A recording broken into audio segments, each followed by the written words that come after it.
Welcome back to Adrian's Avenue, and on this channel we like to help you make better decisions for a better life, because I truly believe that your daily decisions determines your destiny. And today we have another great show for you.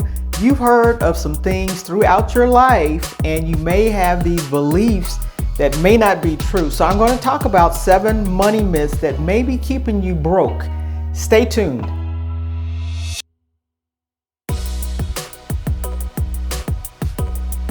Let's get right into it. Number 1, you need a lot of money to build wealth. We know that this is not true, but we've heard it all our lives. You need a lot of money in order to start building wealth. And as quietly as it's kept, or if the truth be known, there's a lot of people that have a lot of money, that make a lot of money, but are not building wealth. Building wealth is more about the management of your money. Yes, you need to make some money, but how much are you keeping? How much are you spending? There are a lot of people that have the lifestyle inflation. Once they start making more, they want to start spending more. They want to start up-leveling their living situation, maybe buying a nicer car, buying a nicer house, and all of that money that they're making a lot of money is being gobbled up into things, into consumer things that they're consuming, and not necessarily building wealth. So building wealth is about how much you're keeping and what are you doing with what you are keeping. You should be investing and growing that money, and that's the way you build wealth. There are books out there about, like, the wealthy barber that's out there, about people that just make normal wages, normal salaries, and $60,000 a year, $70,000 a year, and they are doing the right thing with investing their money, putting some aside. It may be 10%, it may be 15%, whatever percentage that they feel like they can put aside, and building that wealth, because that money is being invested and it's growing. There's nothing like time and compound interest on your money. Put it somewhere, let it grow, and you'll start gaining that wealth.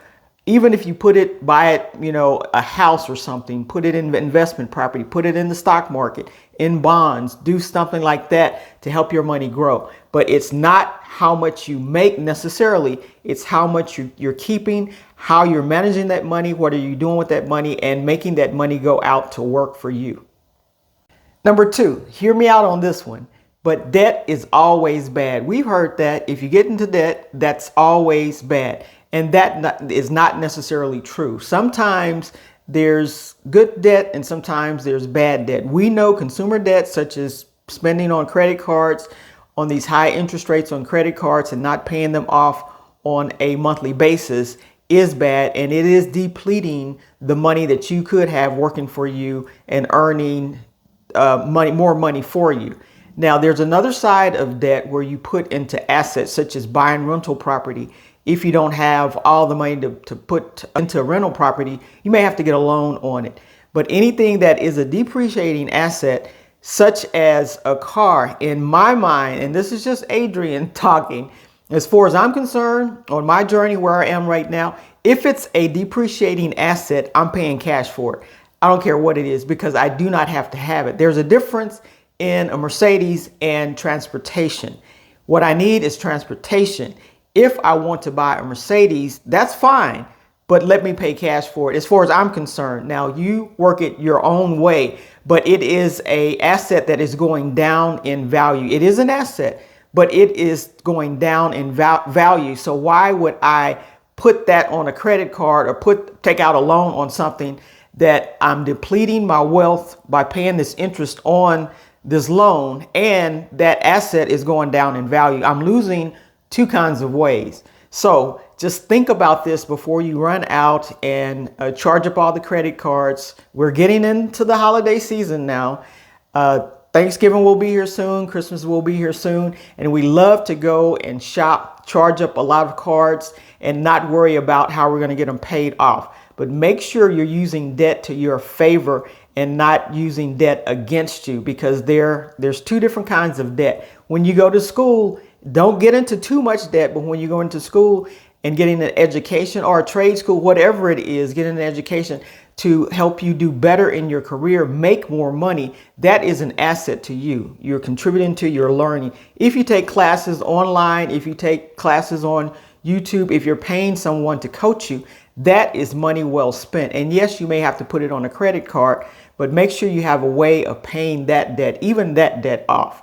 So just make sure once you charge something that you have a plan to get it paid off as soon as possible. And if it's consumer debt, something that you're spending on an asset that is going to be depreciating, think twice about that before you do it. Number 3, this is a biggie because some people think saving money is going to get you wealthy. That's all you got to do is just save money and you will gain wealth. And that is a myth. Saving money alone will not make you wealthy simply because we have inflation out there. Prices are going up, and where you can put your money, even though right now the interest rate is pretty good on these savings accounts, you cannot keep up with inflation or in fact beat inflation. So at some point in time, you have to do something with your money as far as investing it to get ahead of inflation and make that money start working for you in a larger way. So just saving money alone, get that out of your head. You cannot save your money to wealth. It does not work. You know, you can save some. I am in favor of saving money. Don't get me wrong, but we save money for a purpose. There's a reason why we save money. It may be to invest. It may be to put money into the stock market. It may be to one day start a business. It may be to buy rental property or buy a house, something like that. We save money for specific reasons. We just don't save money just to save money because, like I said, inflation is eating your money up. You can go to the grocery stores. You know that. You go and buy stuff and it costs a lot more than it cost last year or 2 years ago. So saving money alone will not get you to the wealthy point. You have to do some investing. Wise investing will get you to the wealth that you're looking for. Next up, number 4, and here comes my favorite word, or one of my favorite words. Budgeting is too restrictive. People automatically think if you get on a budget, you're restricting yourself. You won't be able to live the life that you want to live and that type of thing. And the reason that you actually put yourself on a budget is so that you can start living that life that you want to live someday in the future. And you can even live it a little now. You're watching what your money is doing. You're not guessing at it or wondering where it went after you put it in the bank, wondering what happened to it at the end of the month. When you have more month than money, you won't be wondering about all of that because you have a plan for your money. You're telling it what to do. You're telling it where to go. You're telling it how to work for you. And just think about this. If you lived in a house and you had a pet dog outside, right? If that dog was in a gate or a picket fence that they couldn't get out of the yard, you're controlling what that dog does. You still have control over the dog. However, if you let the gate open and the dog gets out, it can go out into the street and do all sorts of things. You may lose it, not know where it went. It could bite somebody and then you'll be in trouble with that. So basically, as long as that dog is fenced in, he still has the roam of the yard. He can still bark, run around. You know, you feed it, you care for it and that type of thing. You always know where it is and what it's doing. You can watch it grow up. It's protected. Yeah, there are some boundaries when you have a budget, but it's not as restrictive as you may think it is. If you put yourself on a budget, you know exactly how much money you have for food. You know exactly how much money you have for rent. You know exactly how much money you have for clothing. There are categories, and if you want to move these categories around, if you want to spend less on food and more on clothing, you can do it. It's your budget. It's your money. You don't lose money because you have a budget. So let's get this out of our mind that a budget is so restrictive, because a budget can be very freeing for you right now as well as freeing for you in your future. So let's get this out of our head that a budget is restrictive, because it's not. It's actually putting you in control of your money.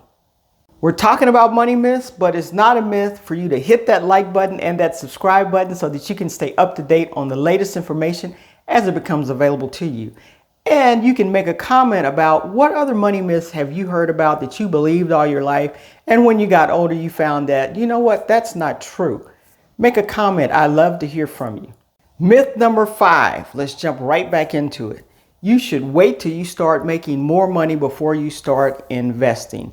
This is a myth. What you have on your side when you start investing as early as possible, even if it's a small amount, you have time on your side and you have interest, compound interest on your side if you start investing early. So it's better to start with a small amount as soon as you possibly can than to wait and wait and wait until you get a large amount and start investing then. These smaller amounts start compounding. They start working in your favor. A little here, and be very consistent when you start investing these small amounts. There are apps out there right now that you can invest $5, $10 into stock and buy small shares of stock until you can build up to buy a share of a stock. So there are ways that you can start very small and just grow as you get the money to grow. Now, as you start making more money, you should start putting more money into investments, not just start inflating your lifestyle, but have a more balanced approach and put more money into investments because it'll help it grow faster. But right now is a great time to start investing, even if it's a little at a time. $5 a week, $5 every 2 weeks, $5 a month, it doesn't matter. It will work in your favor if you start investing sooner. And like I said, the best time to have invested is like 10, 15 years ago. The second best time is to start right now, because when you look into your future, 10 or 15 years, you won't regret that I did not start sooner. Okay, now it's time for me to stand 10 toes down on this one. But there is a myth that credit cards are bad for your financial future. And I would challenge that myth because for the last 30 years or more, I've not paid a single ounce of interest on my credit cards. And they have actually been working for me. They have been a convenience for me. If I don't have cash and I have that credit card, or if I'm ordering something online, you can't pay for it unless you have a credit or a debit card. So they are a convenience for me. And I get rewards off of my credit cards. My credit cards finance my Christmas gifts. I do not spend money on Christmas gifts because I draw down the money that I've made all year long on my credit cards to buy Christmas gifts, the Christmas gifts that I'm going to buy for family, friends, and myself. And yes, it's enough to spend for that. So I spend no money on Christmas gifts. If I am benefiting, if they are paying me money to use their credit card and I'm not paying them an ounce of money to use their credit cards, it's all in how you manage your credit cards. You know, I am one that pay my credit cards off every month, bar none. Every month they get paid off. I watch my credit cards online just because I like looking at them, and I know what I'm spending, how far in the debt I am during the month. You can go and buy something, you all, and come home, get online and pay it off right away, right? And what do you gain? You gain the points from that. And I'm not saying anybody's going to get rich off of getting points from credit cards. I'm not saying that at all. But I'm saying if you know how to use a credit card, you can use a credit card to your benefit. Why not use all the tools out there to your benefit? Now, if you do not know how to use a credit card, yes, you need to take the advice of these people out there saying that credit cards are bad and that type of thing. Because if you don't know how to use a credit card, it can get you into loads and loads of trouble. It can get you into loads and loads of debt and can cost you money with all this interest that you're paying on your credit card. But hear me when I say, and I may be somewhat of an anomaly, but I have not paid interest on any of my credit cards. I only have 2 for the last at least 30 years, if not more. I just don't pay it. You know, you guys know certain things I just don't give money away on. Credit cards, that's one of them. And so, yes, I know how to use a credit card, and I give myself the license to use whatever I want to use. No one is going to tell me out there in YouTube land or anywhere else that I cannot use a credit card, I cannot use a debit card, I cannot write checks, I cannot use cash money. I use everything to my benefit. So this thing about credit cards are horrible and it's detrimental to your financial future, I will say only if you do not know how to use them. And if you do not know how to use them, 100% stay away from them. Stay away from them. If you do not know how to use a debit card, stay away from it. If you only know how to use cash to your benefit. But I am here to tell you, credit cards are not bad if you know how to use them effectively, efficiently, and to your benefit. Number 7, we finally made it. Last but not least, there's a myth out there that you have to follow the latest trends to be successful financially. And I would say let's caution with the latest trends. We know a lot of things that come out, you hear about them, you can hear about them on TV, you hear about them online, and there's some trends out there that's trending right now that may not be the best for you. I pick and choose. I do my research. I watch a lot of financial shows. I read a lot about things. I learn a lot about these companies before I start investing into certain companies. And there's some things that if I don't know about, I'm just not going to put my money in there. I'm just not going to do it. So unless I know about it, unless I'm confident in it, that I'm going in that direction, the world is going in that direction, and this will be profitable for me, I'm not going to invest my hard-earned money into it. So just because it's trending, or if it's a fad out there, or everybody's talking about it, you got to be careful with this, because some of these things are like flashes in the pan. They will last for a couple of months. And if you get in and don't get out at the right time, you may lose a ton of money. They go up and down like in cycles. So learn all you can about some of these things as they're coming up. Now, I will say, be aware of all of it. Read all you can about everything that's trending, everything financial, everything that you're interested in. Read it all so that you can make the best decision for yourself. You may have a different investing philosophy than I have. That's fine. Whatever works for you. But what I'm saying, just don't jump on any train that's flying by the city just because it's fast and people say this is the one to get on. Normally, if there's a lot of people following a certain thing, that may not be the best thing at the time. And if you feel like you've missed some of these trends, you guys, normally there's cycles. The stock market goes up, the stock market goes down. If there's a company you really believed in that was high selling up there and now it's selling lower, but you believe in the company, it's solid, maybe now's the time to buy into that company. So just caution on the trends for your sake. I don't want you to blow all your money on a trend that may not pan out the way that you think it is. All right. So with that, go back through the video, listen to all these myths that are truly myths, use them to your benefit. And with that, I will see you in the next video.